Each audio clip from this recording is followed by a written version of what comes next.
వేలాది మంది ప్రాణాలకు ఆధారంగా నిలవాల్సిన విజయవాడ న్యూ జీజీహెచ్ ఆసుపత్రిలో భద్రతా వ్యవస్థ ఇప్పుడు ప్రశ్నార్థకంగా మారింది.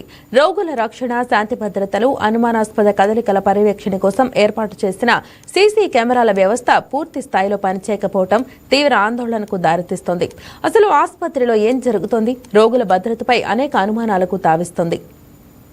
అది ఒక ప్రభుత్వ ఆసుపత్రి, సరైన పర్యవేక్షణ లేని ఆసుపత్రి, మూగబోయిన కెమెరాలు, పనిచేయని ఎక్స్రే మిషన్లు, సరైన ప్రణాళిక లేని ఆసుపత్రి. అదే విజయవాడ జీజీహెచ్ ఆసుపత్రి. అసలు ఇక్కడ మొత్తం మీద ఆసుపత్రిలో ఎన్ని కెమెరాలు ఉన్నాయి, దాంట్లో ఎన్ని పనిచేస్తున్నాయో మీకు తెలియాలంటే మా వైకేటీవీ స్టోరీ చూడాల్సిందే. జీజీహెచ్ ఆసుపత్రిలో 3 ప్రధాన బ్లాకులతో పాటు సూపర్ స్పెషాలిటీ విభాగాల్లో మొత్తం 243 సీసీ కెమెరాలను ఏర్పాటు చేశారు. ఒక్కో బ్లాక్కు 60 చొప్పున 180 కెమెరాలు, అదనంగా సూపర్ స్పెషాలిటీ హాస్పిటల్లో మరో 63 కెమెరాలు ఉన్నప్పటికీ ప్రస్తుతం అందులో కేవలం 183 కెమెరాలే పనిచేస్తుండడం నిఘా వ్యవస్థలోని లోపాలను బయటపెడుతోంది. మిగిలిన 60 కెమెరాలు పనిచేయకపోవడం భద్రతా వ్యవస్థకు సవాలు విసిరినట్లు అయింది.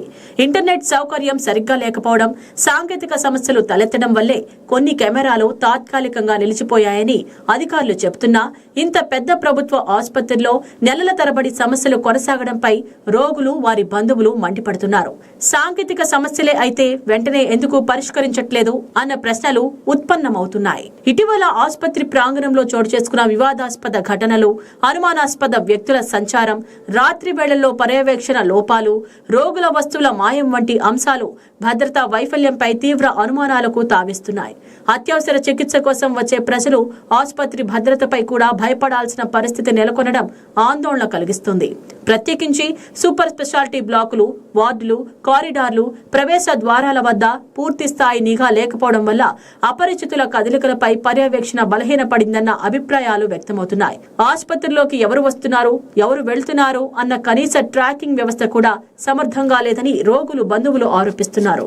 ఒకవైపు కోట్ల రూపాయలతో ఆధునిక వైద్య సేవలు అందిస్తున్నామని ప్రచారం జరుగుతుండగా మరోవైపు ప్రాథమిక భద్రతా వ్యవస్థే సక్రమంగా లేకపోవడం అధికార యంత్రాంగం పనితీరుపై ప్రశ్నలు లేవనెత్తుతోంది. ప్రాణాలు కాపాడే కేంద్రంలోనే భద్రత కరువైతే ప్రజలు ఎవరిని నమ్మాలి అన్న ఆవేదన వ్యక్తమవుతోంది. ఆసుపత్రిలో భద్రతా వ్యవస్థను అత్యవసరంగా పునర్వ్యవస్థీకరించాలని, పనిచేయని కెమెరాలను వెంటనే మరమ్మతు చేసి పూర్తిస్థాయి నిఘా ఏర్పాటు చేయాలని రోగులు, ప్రజా సంఘాలు డిమాండ్ చేస్తున్నాయి. భద్రత విషయంలో రాజీ పడితే రేపు మరిన్ని దారుణాలు చోటు చేసుకునే ప్రమాదం ఉందని హెచ్చరిస్తున్నారు.